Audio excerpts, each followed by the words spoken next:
வணக்கம். இது ஐபிசி தமிழின் இன்றைய முக்கிய செய்திகள். முதலில் தலைப்புச் செய்திகள். வாகன இறக்குமதி தொடர்பில் வெளியானது புதிய தகவல். விமானங்களை கொள்வனவு செய்யக்கூடிய நிதி இயலுமை அரசாங்கத்திடம் கிடையாது, ஆளும் தரப்பு தகவல். வடக்கு கடற்பரப்பில் அதிகரிக்கும் சட்டவிரோத கடற்றொழில், 11 பேர் கடற்படையினரால் கைது. ஹிருனிகாவுக்கு எதிரான வழக்கு விசாரணை விரைவில். சட்டவிரோதமாக வெளிநாடு செல்லும் இலங்கையர்களுக்கு வெளியானது புதிய அறிவிப்பு. இலங்கை அணிக்கு ஏற்பட்டுள்ள நிலை, இருவரின் விசாக்களை நிராகரித்தது அமெரிக்கா. சாதனை பெண் அகில திருநாயகிக்கு முல்லைத்தீவு வீரமங்கை பட்டம். தொடர்பென விரிவான செய்திகள். வாகன இறக்குமதி கட்டுப்பாடுகளை நீக்குவது மற்றும் அதனால் ஏற்படக்கூடிய பாதிப்புகள் தொடர்பிலான விசேட அறிக்கையை வாகன இறக்குமதியாளர்கள் தமக்கு விரைவில் வழங்க உள்ளதாகவும், இறக்குமதி கட்டுப்பாடுகளை தளர்த்துவது தொடர்பிலான விரிவான தகவல்கள் அதில் உள்ளடக்கப்படும் எனவும் நிதி ராஜாங்க அமைச்சர் ரஞ்சித் சியம்பலாபட்டிய தெரிவித்துள்ளார். இறக்குமதித்துறை நிபுணர்களால் தயாரிக்கப்பட்டுள்ள இந்த அறிக்கை வாகன இறக்குமதியை மீள ஆரம்பிப்பதில் குறிப்பிடத்தக்க தாக்கத்தை ஏற்படுத்தும் என அமைச்சர் சுட்டிக்காட்டியுள்ளார். வாகன இறக்குமதியாளர்கள் சங்கத்திற்கும் அமைச்சருக்கும் இடையிலான கலந்துரையாடல் ஒன்று நிதியமைச்சில் இடம்பெற்றது. இதன்போது அனைத்து வாகனங்களையும் ஒரே நேரத்தில் இறக்குமதி செய்யாமல் பல பிரிவுகளின் கீழ் இறக்குமதி செய்வது நடைமுறை சிக்கல் என்று இறக்குமதியாளர்கள் தெரிவித்துள்ளனர். அத்தோடு அதில் பொது போக்குவரத்துக்கு தேவையான வாகனங்கள், பயன்படுத்தப்பட்ட வாகனங்கள், தனியார் வாகனங்கள் போன்றவற்றை பாகங்களாக இறக்குமதி செய்வதற்கு அனுமதி வழங்குவது மிகவும் நடைமுறைக்குரியது எனவும் வலியுறுத்தப்பட்டுள்ளது. மேலும் வரி செலுத்துவதில் ஏற்பட்டுள்ள சிக்கல் நிலைகள் தொடர்பிலும் விரிவாக கலந்துரையாடப்பட்டுள்ளது. ஸ்ரீலங்கன் விமான சேவை நிறுவனத்திற்காக விமானங்களை கொள்வனவு செய்யக்கூடிய நிதி இயலுமை அரசாங்கத்திடம் கிடையாது என போக்குவரத்து அமைச்சர் நிமல் ஸ்ரீபாலடி சில்வா இந்த விடயத்தை தெரிவித்துள்ளார். உலகம் முழுவதிலும் விமான சேவை நிறுவனங்கள் நெருக்கடிகளை எதிர்நோக்கி வருவதாகவும் அவர் கூறியுள்ளார். இலங்கை போன்ற சிறிய நாடுகளினால் விமானம் கொள்வனவு செய்ய முடியாது, ஒரு விமானமேனும் கிடையாது. குத்தகை அடிப்படையிலான விமானங்களே பயன்படுத்தப்படுகின்றது. இதேவேளை இலங்கை விமானிகள் இன ரீதியாக இழிவுபடுத்தப்பட்ட விவகாரம் தொடர்பில் இலங்கை விமான சேவை விமானிகள் ஒன்றியம் மன்னிப்பு கோரியுள்ளது என தெரிவித்துள்ளார்.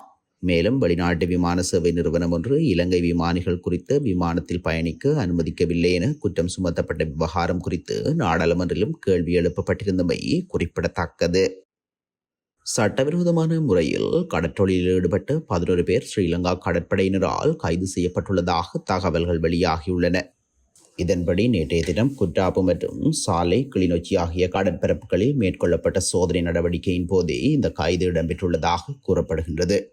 ஸ்ரீலங்காவின் கடற்பரப்பில் இடம்பெறும் சட்டவிரோத நடவடிக்கைகளை தடுக்கும் பொருட்டு ஸ்ரீலங்கா கடற்படையினர் அடிக்கடி சோதனை நடவடிக்கைகளை முன்னெடுப்பது வழக்கம்.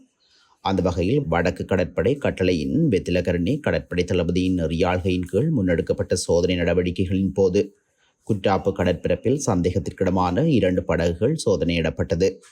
இதில் அங்கீகரிக்கப்படாத கடற்றொழில் உபகரணங்களை பயன்படுத்தி கடற்றொழிலில் ஈடுபட்ட 6 நபர்கள் கைது செய்யப்பட்டதோடு அவர்கள் பயன்படுத்திய அங்கீகரிக்கப்படாத கருவிகள் உள்ளடங்களாக 2 படகுகளும் கைப்பற்றப்பட்டுள்ளன.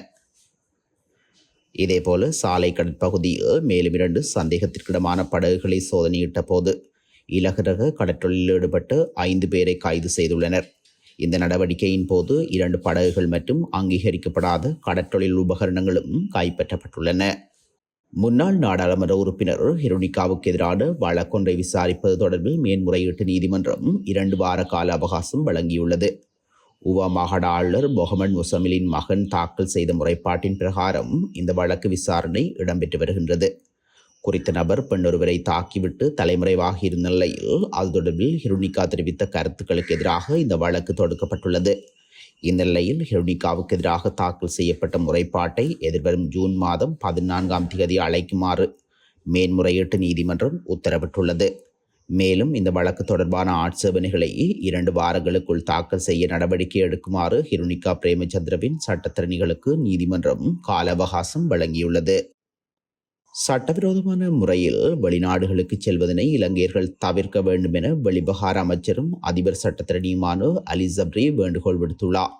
நாடாளுமன்றில் நேற்று இடம்பெற்ற அமர்வில் கலந்து கொண்டு கருத்து தெரிவிக்கும் போதே அவர் இவ்வாறு குறிப்பிட்டுள்ளார். சட்டவிரோதமான முறையில் வெளிநாடுகளுக்கு சென்று பிரச்சினைகளில் சிக்கிக்கொள்ளும் இலங்கையர்களை காப்பாற்ற அரசாங்கம் செய்யக்கூடிய நடவடிக்கைகள் மட்டுப்படுத்தப்பட்டுள்ளதாகவும் கூறியுள்ளார். மேலும் இளைஞர்கள் திறந்த விசா அல்லது சுற்றுலா விசாவில் வெளிநாடுகளுக்கு செல்லாமல் செல்லுபடியாகும் ஒப்பந்தத்தின் அடிப்படையில் சட்ட அமைப்பின்படி வெளிநாட்டு வேலைகளுக்கு செல்லுமாறு கேட்டுக்கொள்ளப்படுவதாகவும் அவர் குறிப்பிட்டுள்ளார். அமெரிக்கா மற்றும் மேற்கிந்திய தீவுகளில் இடம்பெற்றுள்ள T20 உலகக்கிண்ண போட்டியில் பங்கேற்க உள்ள இலங்கை அணியில் இருவரின் விசாக்களை கொழும்பில் உள்ள அமெரிக்க தூதரகம் நிராகரித்துள்ளதாக தகவல்கள் தெரிவிக்கின்றன. இலங்கை அணி வீரர் ஒருவரினதும் அணி உதவியாளர் ஒருவரினதும் விசாவே இவ்வாறு நிராகரிக்கப்பட்டுள்ளதாக அந்த தகவல்கள் மேலும் தெரிவிக்கின்றன. இதேவேளை குறித்த தொடரில் பங்கேற்க உள்ள இலங்கை அணி வீரர்களை இலங்கைக்கான அமெரிக்க தூதுவர் ஜூலி சங் சந்தித்து கலந்துரையாடியுள்ளார். இதன்போது இலங்கை அணி வீரர்களை தாம் வரவேற்பதாகவும் ஜூன் மாதம் இடம்பெறவுள்ள T20 உலகக்கோப்பை போட்டியில் பங்கேற்க உள்ள இலங்கை அணி அமெரிக்காவில் உள்ள கிரிக்கெட் மைதானங்களுக்கு செல்லும் போது விளையாட்டு ராஜதந்திரத்திற்கு இது ஒரு அருமையான தருணமாக இருக்கும். அவர்கள் அமெரிக்கா முழுவதும் உள்ள கிரிக்கெட் ரசிகர்களை தங்கள் திறமை மற்றும் உற்சாகத்தின் மூலம் கவர்வது உறுதி என தனது எக்ஸ் தளத்தில் பதிவிட்டுள்ளார். இதனிடையே இலங்கை கிரிக்கெட் அணி வீரர்களும் அமெரிக்க தூதுவர் ஜூலி சங்கும் இணைந்து எடுத்த செல்ஃபி சமூக வலைதளங்களில் பெரும் பேசுபொருளாக மாறியுள்ளமையும் குறிப்பிடத்தக்கது. முல்லைத்தீவு மாவட்டம் முள்ளியவளையினைச் சேர்ந்த விளையாட்டில் சாதனை படைத்த ஸ்ரீ சியானந்த பவன் அகில திருநாயகி அவர்களுக்கு முள்ளியவளை கிழக்கு மக்கள் முல்லையின் வீரமங்கை பட்டம் வழங்கி கௌரவித்துள்ளனர். குறித்த கௌரவிப்பு நிகழ்வானது நேற்று 8/5/2024 அன்று முள்ளியவளை கிழக்கு பொதுநோக்கு மண்டபத்தில் முன்னாள் நாடாளுமன்ற உறுப்பினர் சக்கனகரத்னம் சிறப்புற தலைமையில் இடம்பெற்றுள்ளது. இதன்போது கடந்த ஆண்டு தனது 72வது அகவையில் பிலிப்பைன்ஸ் நாட்டில் இடம்பெற்ற 22வது ஆசிய தடகள போட்டியில் 2 தங்கப் பதக்கங்களையும் வெண்கல பதக்கத்தினையும் வென்று விளையாட்டில் சாதனை படைத்து நாட்டிற்கும் கிராமத்திற்கும் பெருமை சேர்த்து இலங்கையின் சாதனை மங்கையாக காணப்படும் இவருக்கு முள்ளியவளை மக்கள் சார்பாக முல்லையின் வீரமங்கை என்ற பட்டம் வழங்கி வைக்கப்பட்டுள்ளது. இத்துடன் இன்றைய முக்கிய செய்திகள் நிறைவடைகின்றன. தொடர்ந்தும் செய்திகளை அறிந்து கொள்ள IBC தமிழ் நியூஸ் என்ற எமது யூடியூப் பக்கத்தினூடாக இணைந்திருங்கள். நன்றி.